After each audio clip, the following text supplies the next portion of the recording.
This is part 2 of Ancient Dreamers, Chapter 4, from Dreams, Evolution, and Value Fulfillment, Volume 1, by Jane Roberts. So picking up where I left off from the last video. Again, your world was not created then by some exteriorized, objectified God who created it from the outside, so to speak, and set it into motion.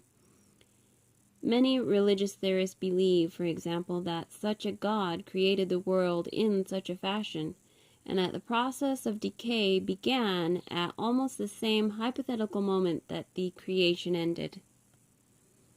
Such an idea is much like some scientific ones that see the universe running down, with energy being dissipated and order gradually disintegrating into chaos. Both versions conceive of a finished creation, though one is a divine production and the other is a result of nothing more than happenstance. All in all, however, we are speaking of a constant creation, even though I must explain it in serial terms. We are discussing a model of the universe in which creation is continuous, spontaneously occurring everywhere, and everywhere simultaneously, in a kind of spacious present from which all experiences with time emerge. In this model there is always new energy, and all systems are open, even though they may seem to operate separately. Once again, also, we are considering a model that is based upon the active cooperation of each of its parts, which in one way or another also participate in the experience of the whole. In this model, changes of form are the result of creative synthesis. This model is seen to have its origin within a vast, infinite divine subjectivity, a subjectivity that is within each unit of consciousness, whatever its degree. A subjective divinity, then, that is within creation itself, a multi-dimensional creativity of such proportions that it is itself the creator and its creations at the same time. This divine psychological process, and process is not the best word here, this divine psychological state of relatedness forms from its own being worlds within worlds. Your universe is not the only one.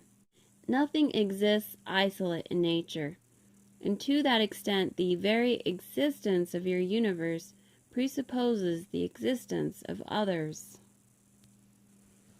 These were and are and will be created in the same fashion as that I have explained, and again all such systems are open, even though operationally they may appear not to be.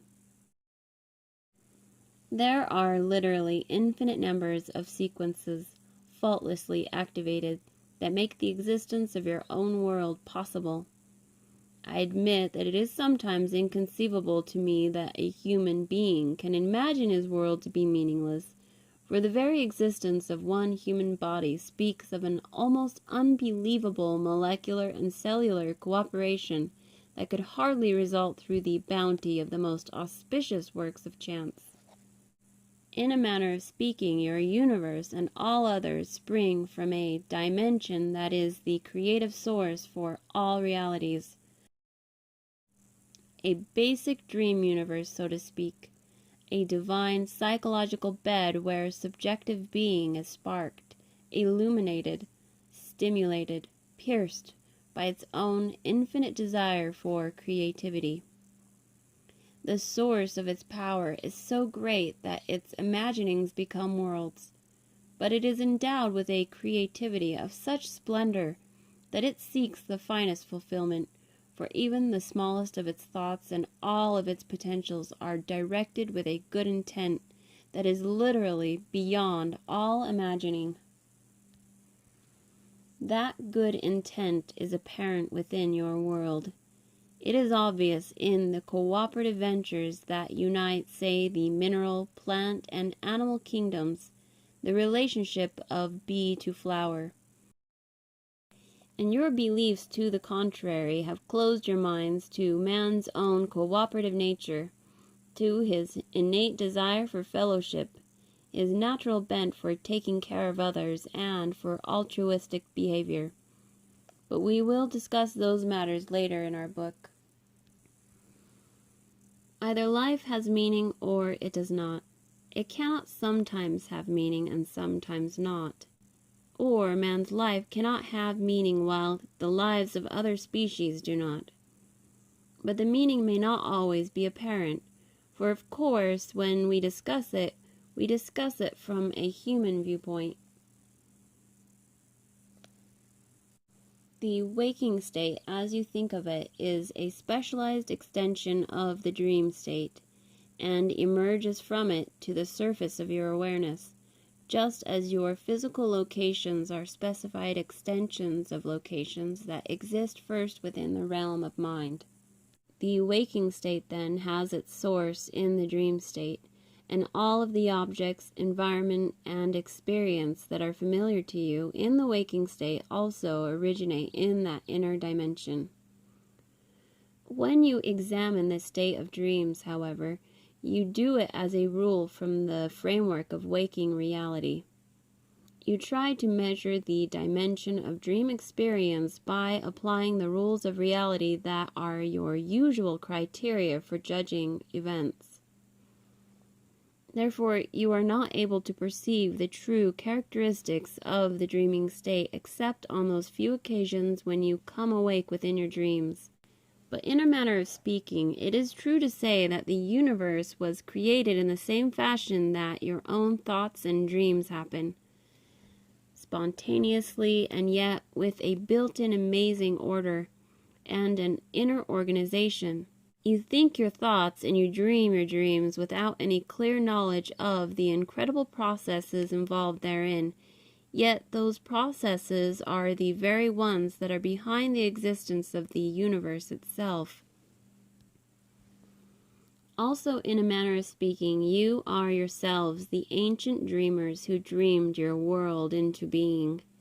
You must understand that I am not saying that you are passive, fleeting dreamers, lost in some divine mind, but that you are the unique creative manifestations of a divine intelligence whose creativity is responsible for all realities, which are themselves endowed with creative abilities of their own, with the potential and desire for fulfillment, inheritors indeed of the divine processes themselves.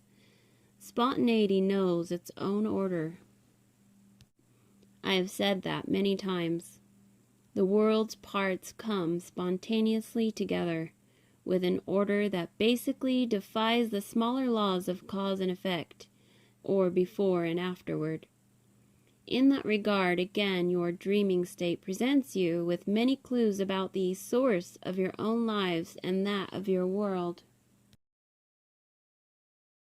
Computers, however grand and complicated, cannot dream, and so for all of their incredible banks of information, they must lack the kind of unspoken knowing knowledge that the smallest plant or seed possesses.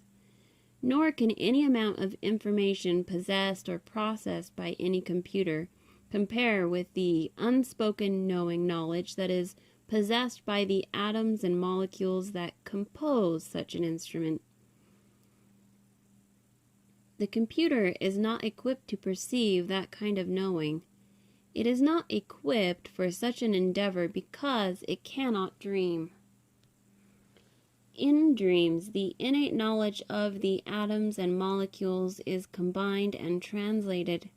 It serves as the bed of perceptual information and knowledge from which the dreaming state arises in its physical form. You are subjectively alive before your birth. You will be subjectively alive after your death. Your subjective life is now interpreted through the specialized state of consciousness that you call the waking one, in which you recognize as real only experience that falls within certain space and time coordinates. Your greater reality exists outside those coordinates, and so does the reality of the universe. You create lives for yourselves, changing them as you go along, as a writer might change a book, altering the circumstances, changing the plots. The writer only knows that he or she creates without understanding the spontaneous order with which the creativity happens. The processes occur at another level of consciousness. In the most basic of ways, the world is formed from the inside out, and from dreaming reality into the physical one. And those processes happen at another level of consciousness. While men had their dream bodies alone, they enjoyed a remarkable freedom, for those bodies did not have to be fed or clothed. They did not have to operate under the law of gravity. Men could wander as they wished about the landscape. They did not yet identify themselves to any great degree as being themselves separate from either the environment or other creatures. They knew themselves to be themselves, but their identities were not as closely allied with their forms as is now the case. The dream world was bound to waken, for that was the course it had set itself upon. This awakening again happened spontaneously, and yet with its own order. In the terms of this discussion, the other creatures of the earth actually awakened before man did, and relatively speaking, their dream bodies formed themselves into physical ones before man's did. The animals became physically effective, therefore, while to some degree man still lingered in that dream reality.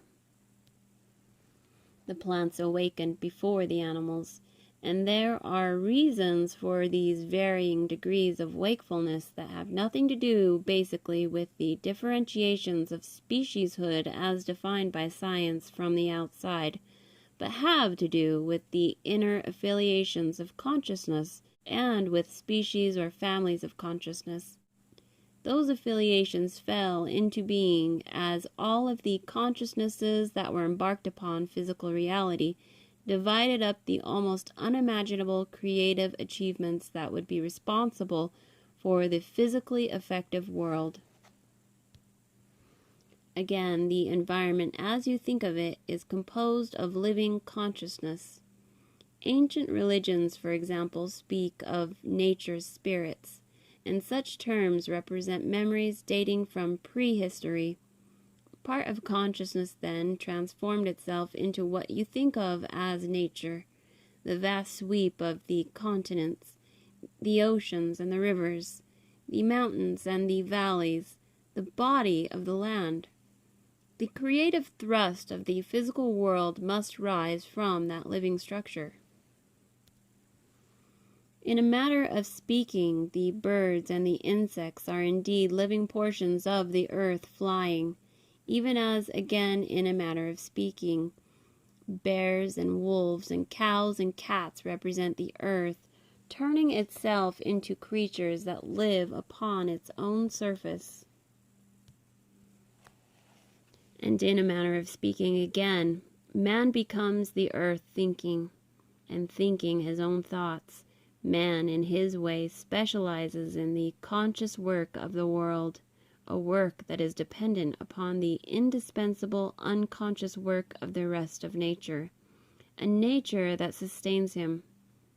And when he thinks, man thinks for the microbes, for the atoms and the molecules, for the smallest particles within his being, for the insects and for the rocks, for the creatures of the sky and the air and the oceans. Man thinks as naturally as the birds fly. He looks at physical reality for the rest of physical reality. He is earth coming alive to view itself through conscious eyes. But that consciousness is grace to be because it is so intimately a part of earth's framework. What was it like when man awakened from the dream world? Okay, so that was the end of chapter 4, The Ancient Dreamers. Was that not the most awesome chapter you guys have ever heard? Oh my gosh, Seth, I love this book. He's setting you up for the next chapter, which is available. The Garden of Eden. Man loses his dream body and gains a soul. Chapter 5.